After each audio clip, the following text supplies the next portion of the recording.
Halo bro, jumpa lagi dengan saya Kang Mas Catur.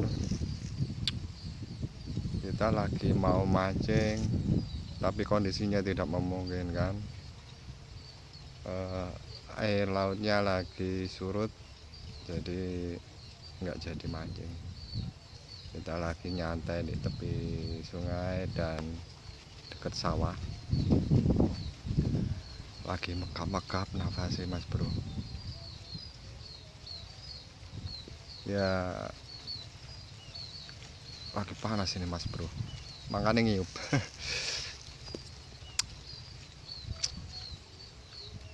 Oh iya, buat kalian yang mungkin lama nggak lihat channel saya, ya karena faktor saya lagi berobat rawat jalan di Surabaya dan tidak bisa membuat video vlog.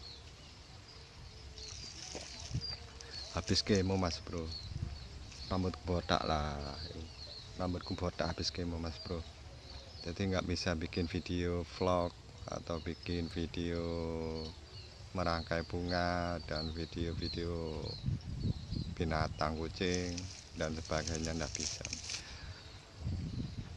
Ya kemungkinan nanti kalau sudah waktunya saya akan mau bikin video vlog tentang kerajinan, vlog mancing, dan vlog masak mungkin ya.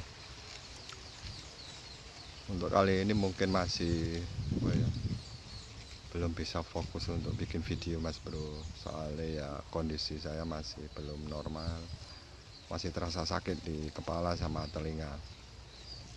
Terus kalau habis kemo itu ya rasanya itu tenaga, nggak ada tenaga sama sekali mas bro ya, terutama kondisi tubuh ya, kayak di kepala saya itu masih terasa sakit ya, karena saya kena kanker nasofaring, jadi antara leher sama telinga terus saraf di kepala itu agak nyeri mas bro, ada benjolan.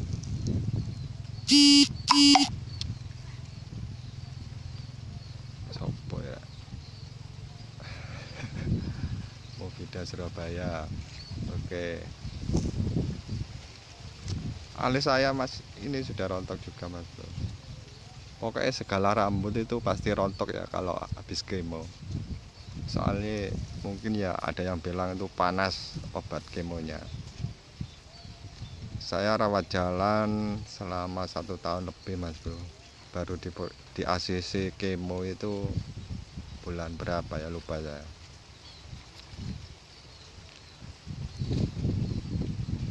Untuk kemonya kita rawat inap 3 hari ya, tapi nginepnya kalau di Surabaya itu 1 minggu ya, soalnya yang 3 hari itu ke poli onkologi untuk terus dilanjut ke laborat swab, terus ke poli farmasi, jadi 3 hari, 1 hari ke poli onkologi, 1 hari ke farmasi ke laborat untuk swab, yang ketiga itu ke poli farmasi untuk ambil obat kemonya, kemudian nunggu 1 hari ke ruang poli kemoterapi, daftar registrasi, terus dilanjut registrasi lagi di depan, balik lagi ke ruang kemo untuk langsung dilakukan kemoterapi selama 3 hari. Untuk efek kemo itu macam-macam mas bro, ada yang mual-mual, ada yang mual-mual muntah gitu, ada yang pusing, ada yang ceguken. Kalau saya itu kemo pertama ndak ada reaksi apa-apa, cuman ya faktor dingin di tangan, itu dingin kayak di dalam kulkas. Itu efek pertama. Terus efek kedua itu sudah mulai terasa mual sama muntah 1 kali. kemo ketiga sama juga, mual sama muntah, cekuken. Untuk selera makan nggak ada mas bro. Ya mungkin ngevlognya ya sekedar ngevlog-vlog ringan saja ya, mungkin kalau ada kesempatan ya mancing. Aktivitas saya untuk saat ini belum bisa aktivitas mas bro. Biasanya sudah 6 bulan lebih saya tidak kerja, jadi tidak bisa aktivitas berat-berat itu. Ini baru kali pertama nyoba aktivitas cari refreshing biar apa ya, biar fresh gitu pikirannya mas bro. Soalnya kalau habis game itu kan stres stres gak karu-karuan wis pokoknya. Selain nggak ada tenaga, yo rasanya gimana gitu, nggak enak makan, selera makan nggak enak. Jadi buat kalian yang memiliki benjolan di leher atau di mana gitu, di tenggorokan, atau mungkin kalau buat perempuan ya kelenjar di payudara, itu sebaiknya sebelum apa ya, sebelum terlanjur lebih parah sebaiknya diperiksakan biar nggak terlalu parah gitu. Soalnya kan nggak langsung proses kemo, orang sakit itu kan tahapannya macam-macam, kita harus ke puskesmas dulu, dari puskesmas baru nanti kita dirujuk ke rumah sakit umum. Kalau rumah sakit umumnya alatnya memadai dan penyakitnya tidak terlalu berat, mungkin kita tidak akan dirujuk ke rumah sakit pusat di Surabaya ya. Kalau khususnya Jawa Timur itu kebanyakan rawat pusatnya itu di Surabaya, tapi kebanyakan juga ya di daerah, dari daerah Jawa Tengah juga ada ke Surabaya. Aku pribadi rawat jalan di Surabaya itu di Rumah Sakit Angkatan Laut Pusat ya mas, RSPAL di daerah Jagir ya, Wonokromo. Sudah hampir setahun setengah lebih mas bro ya.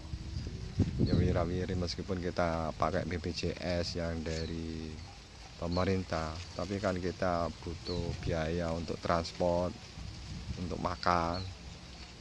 Kalau kita punya kelebihan finansial mungkin kita bisa ngekos di sana, tapi kalau keadaan seperti saya tidak memungkinkan bro, mas bro. Kita ngekos itu satu bulan itu 800 paling murah 800 paling murah lagi 500, itu pun kalau ada.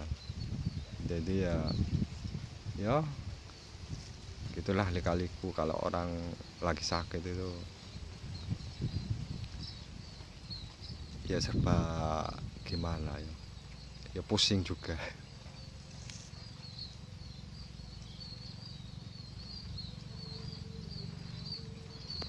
Kita ada di Kelurahan Sukabumi, tepatnya di pembuangan, dekat pembuangan sampah.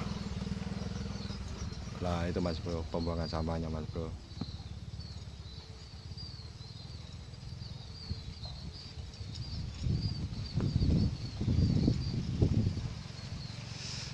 Dekat laut sih. Nah, itu hutan bakau di belakang saya.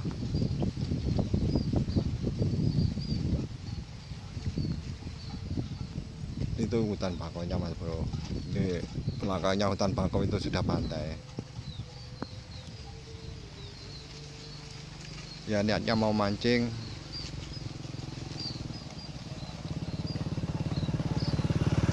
monggo. Ada orang lewat mas bro. Bukan tetangga saya mas bro, orang mas bro. Ya sebenarnya rumah ibu saya ya deket-deket sini ya, deket di tower sana.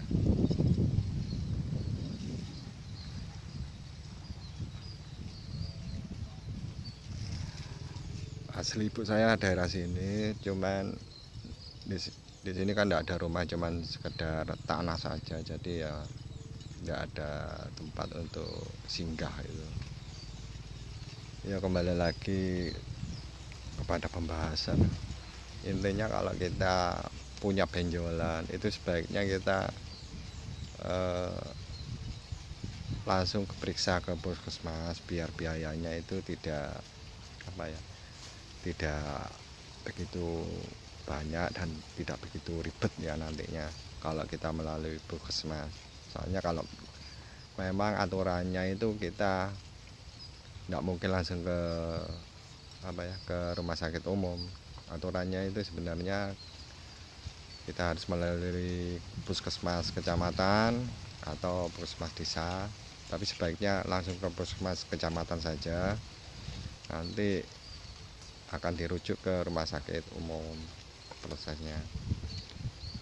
Dari rumah sakit umum kalau memang tidak bisa mengatasi atau fasilitasnya kurang memadai, nanti akan dipindah ke rumah sakit pusat Surabaya kalau kita bermukim di Jawa Timur.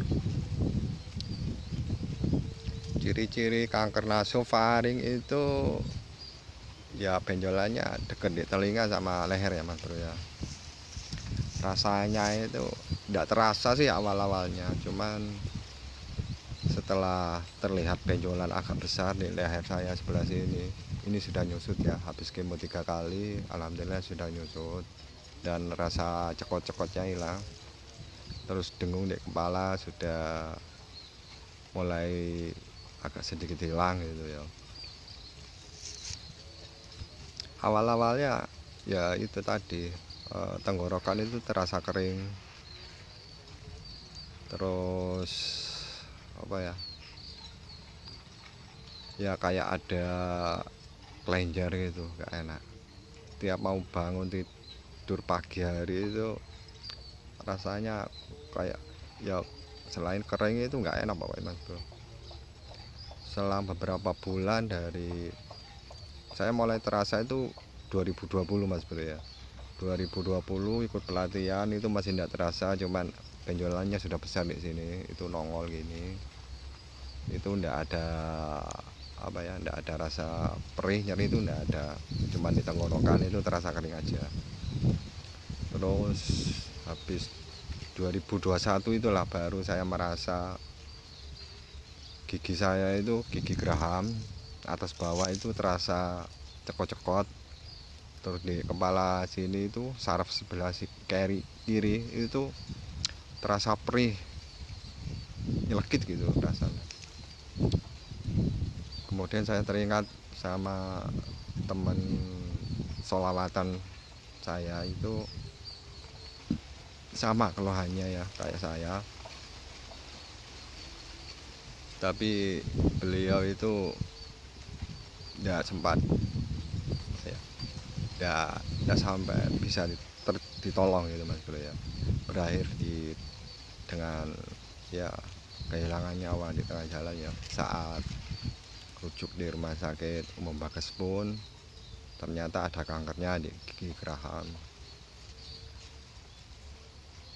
Itu cuma 2 bulan Mas Bro. Jadi teringat kejadian itu, aku pribadi itu langsung shock kan, langsung shock, kaget, langsung pergi ke puskesmas untuk merawat apa yang jadi keluhan saya gitu kan. Terus 1 minggu tidak ada reaksi nggak hilang, itu saya kembali lagi ke puskesmas. Terus kemudian disarankan untuk ke rumah sakit umum bagian onkologi. Nah disitulah baru diketahui kalau belum ke rumah sakit umum, masih di Dharma Husada. Rumah sakit Dharma Husada itu berapa bulan ya? 1 bulan lebih ya, 1,5 bulan kemungkinan. Itu ternyata di sana saya dikasih tahu bahwa saya itu memiliki tumor gitu ya, tumor di bagian leher. Ternyata pihak rumah sakit Dharma Husada tidak sanggup karena tumornya terlalu besar, mau dioperasi itu takut saraf bagian leher yang lain itu beresiko gitu, akhirnya dirujuk di rumah sakit umum.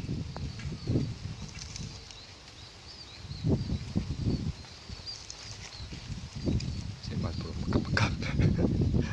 Aduh. Nah, dari rumah sakit umum saya ketemu dokter Arif. Dari situ disarankan untuk tusuk jarum ya. Tusuk jarum itu saya kira kan sudah diproses ya. Ternyata ya cuman untuk mengetahui jenis tumornya gitu. Ternyata tumornya itu diindikasikan ada kanker gitu, tapi unspesifik keterangannya di situ. Dari situ ya saya shock banget ya.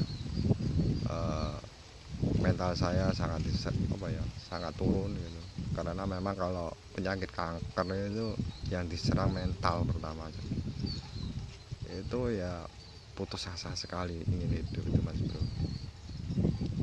Rasanya ya apa ya, ya mungkin saya besok mati, besok sudah nggak sanggup sudah gitu. Wis pokoknya stres gitu Mas Bro selama proses tusuk jarum sama dapat keterangan gitu kan. Itu wis nggak punya hati gitu, soalnya wis kaget kan kalau kita divonis ngidap penyakit kanker gitu. Karena rata-rata kan orang punya penyakit kanker itu kan ya untuk hidup itu ya 30% gitu kemungkinan untuk hidup. Jadi ya saya ya putus asa, kayak ya apa gitu, sudah pasrah gitu. Tapi ya rasa takut itu ada Mas Bro ya. Takut mati, terus menghadapi di alam kubur itu gimana, terus siksa kubur itu kayak apa. Wis pokoknya campur aduk Mas Bro. Jadi apa ya, wis nggak karu-karuan gitu. Orang divonis kanker itu mentalnya diserang wis sampai ngedrop gitu.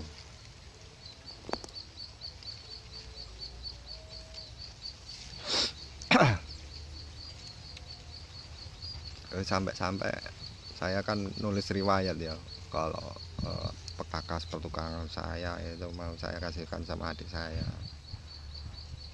Ternyata adik saya ya ngalami sakit juga saat itu Mas Bro. Jadi kondisi di rumah itu serba sulit. Saya kena kanker, adik saya ternyata kena lambung Mas Bro. Akhirnya karena di rumah sakit umum itu alatnya kurang memadai, disarankan saya untuk ke rumah sakit Surabaya untuk memilih di sana mau ke Dokter Sutomo atau ke RSPAL gitu. Akhirnya saya mengikuti ya dokter yang saya menangani saya gitu. Kebetulan dokter Arif itu dinasnya di RSPAL, jadi ya saya ikut rawat di sana gitu. Terus kalau di RSPAL itu kan untuk transportnya itu kan nggak jelimet Mas. Kalau beda dengan kalau ke Dokter Sutomo itu oper bisnya itu 2 kali kalau nggak salah, itu masih naik angkot gitu. Jadi agak jelimet gitu karena yo nggak punya mobil pribadi Mas Bro. Lawang panjang ini enggak orang nggak mampu. Penggawaian saya yo kadang ada kadang enggak gitu.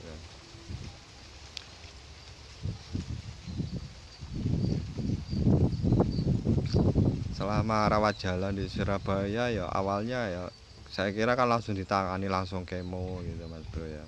Ternyata prosesnya lama sekali Mas Bro. Saya baru bisa menyelesaikan di ACC kemo itu 1 tahun 3 bulan. Ya karena faktor lamanya itu karena faktor apa ya, ndak ada biaya untuk transport ke Surabaya Mas Bro. Jadi ya meskipun sakit itu saya terpaksa harus kerja dulu, ngumpulin uang. Nanti kalau sudah kumpul 1,5 juta, 2 juta, baru berangkat ke Surabaya beberapa kali gitu. Ya setelah habis tusuk jarum itu kan efeknya itu kan keluar darah Mas Bro dari dalam selama 3 bulan lebih gitu. Ya intinya setelah dirawat jalan di Surabaya itu masih daftar, dari daftar itu 1 hari Mas Bro, terus terpaksa saya kan nginep, soalnya enggak apa ya, rumah saya jauh, Probolinggo Surabaya itu kalau naik bis 2 jam, 1,5 jam kalau kita naik ke atas. Terpaksa nginep, terus registrasi lagi, ambil tiket antrean itu 1,5 hari baru dipanggil di poli onkologi. Masuk di poli onkologi itu cuman ya sekedar tanya jawab saja Mas Bro ya. Baru ke itu dipindah ke apa, USG, terus ke mana itu, oh di rongsen, terus di CT scan, balik lagi ke poli onkologi, terus dioper lagi ke laborat untuk hasil PA nya, terus balik lagi ke poli onkologi, dari poli onkologi pindah dokter disuruh ke poli THT karena ada masalah dengan telinga. Dari poli THT itu biopsi Mas Bro, biopsi karena waktu itu saya enggak tahu apa itu biopsi. Diuker-uker rongko, disemprot, diuker mana, habis itu di apa, dicatut gitu istilah orang Jawanya.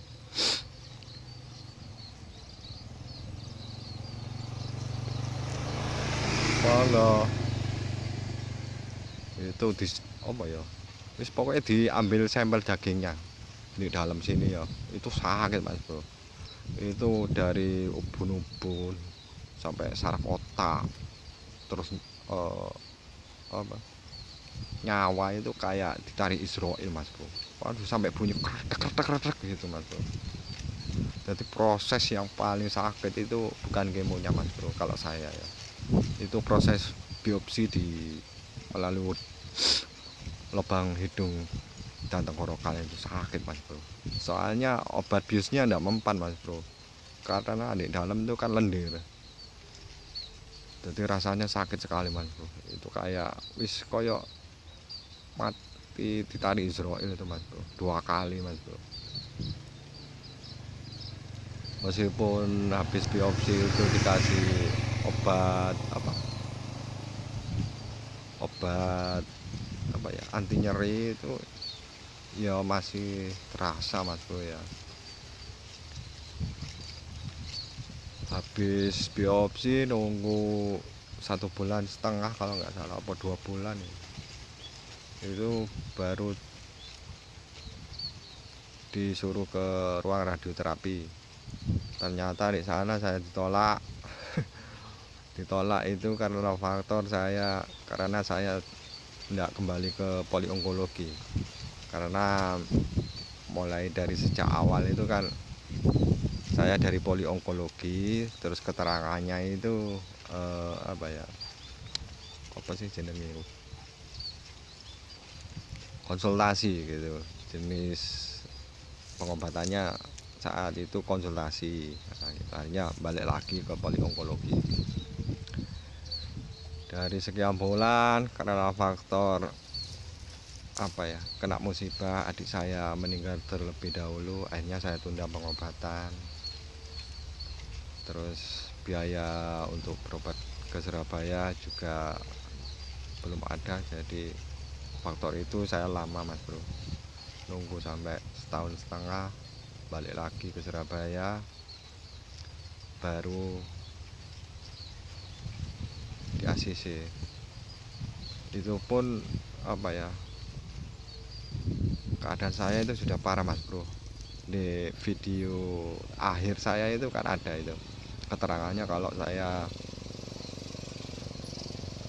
tenggorokan saya itu tidak bisa mengeluarkan suara yang jelas karena suara apa ya, kelenjarnya itu sudah bisa merambat ke bawah sini, itu terasa perih.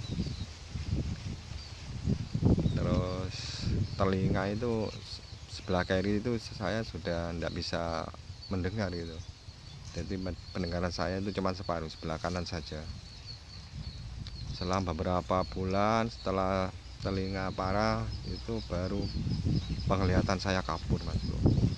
Penglihatan saya itu berbenturan sini sama sini. Nah gini. Jadi apa ya, selain buram itu tidak jelas, itu jelereng gitu Mas Bro. Terus lidah ujung sini, lah sini sebelah kiri itu geringging kayak mati rasa. Terus sini juga mati rasa, bibir mati rasa, pokoknya separuh itu sudah geringgingin semua gitu. Jadi ngeri gitu pokoknya. Yang paling parah itu kepala itu cekot-cekot Mas Bro, meskipun minum obat pereda nyeri semisal asam fenamat atau mefenamat asid, paracetamol yuk, atau paramek itu udah mempan Mas Bro. Sehari saya itu terakhir itu sampai untuk minum parameknya itu sampai 9 butir dibantu dengan remasil. Soalnya yang dari rumah sakit tidak dikasih obat Mas Bro. Jadi ya inisiatif sendiri untuk beli pereda nyeri gitu aja. Paracetamol tidak mempan Mas Bro, masih terasa. Baru apa ya, cekot-cekotnya hilang itu kalau saya minum remasil sama paramek gitu. Kadang ya cuma remasil saja cocoknya itu, karena apa ya, ototnya itu mungkin ya terlalu sempit atau gimana, jadi terasa cokot-cokot jarum gitu, tidak bisa aktivitas.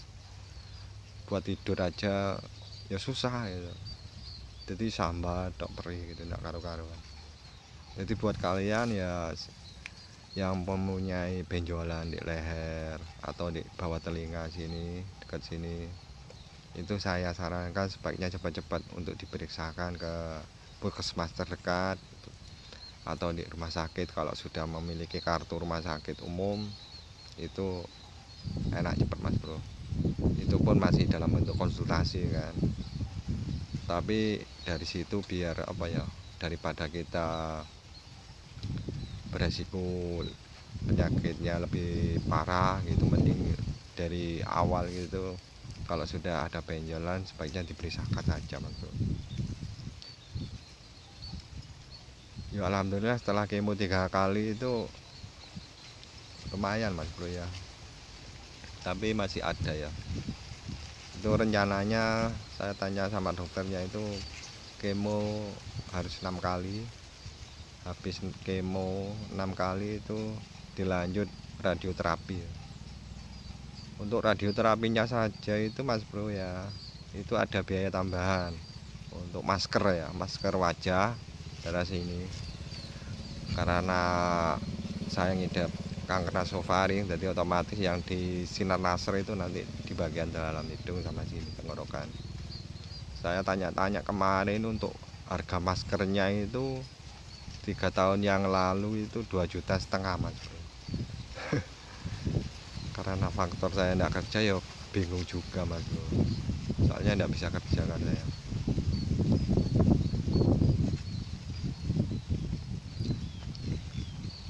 Terus untuk radioterapinya itu informasinya sebentar sih, cuma 2 menit ya, tapi setiap hari selama 1 bulan penuh.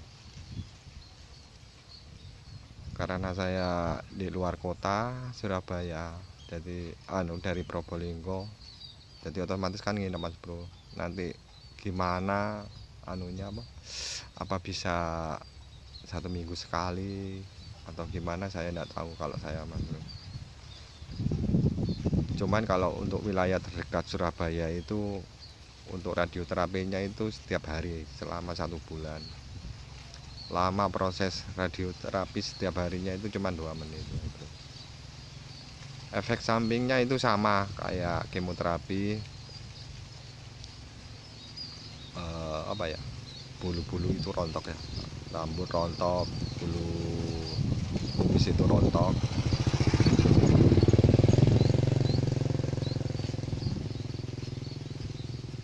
Untuk rasanya itu enggak terasa apa-apa katanya Mas, enggak sakit, enggak perih gitu, cuman ya moro-moro bulu hidung itu rontok, kumis rontok gitu. Terus itu biasa kadang ada yang apa ya, rambut hitam itu berubah jadi ban gitu. Saya sendiri kayak gitu kebanyakan karena faktor kemo itu ternyata panas ya, jadi ubannya banyak. Selain gundul rontok ya, jadi berubah jadi putih Mas Bro. Ya buat kalian yang menonton ya, semoga senantiasa sehat walafiat, diberi kemudahan rezeki, diberi kesehatan, selalu semangat meskipun keadaan kita ya mungkin terlalu rumit dan sulit gitu dalam menghadapi kehidupan ini, tapi kita harus tetap semangat dan terus berdoa itu. Ya mungkin untuk saat ini kita cuman yang ngobrol ngalor ngidul gini aja Mas Bro ya. Nanti dilanjut ngevlog yang lain ya, hanya mungkin mancing atau bikin apa ya gitu ya, yang ringan-ringan saja ya. Mungkin cukup sekian dari saya untuk pemberitahuannya. Akhirul kalam, assalamualaikum warahmatullahi wabarakatuh. Jangan lupa di like, share dan komen ya Mas Bro, dan jangan lupa subscribe juga. Oke, assalamualaikum warahmatullahi wabarakatuh.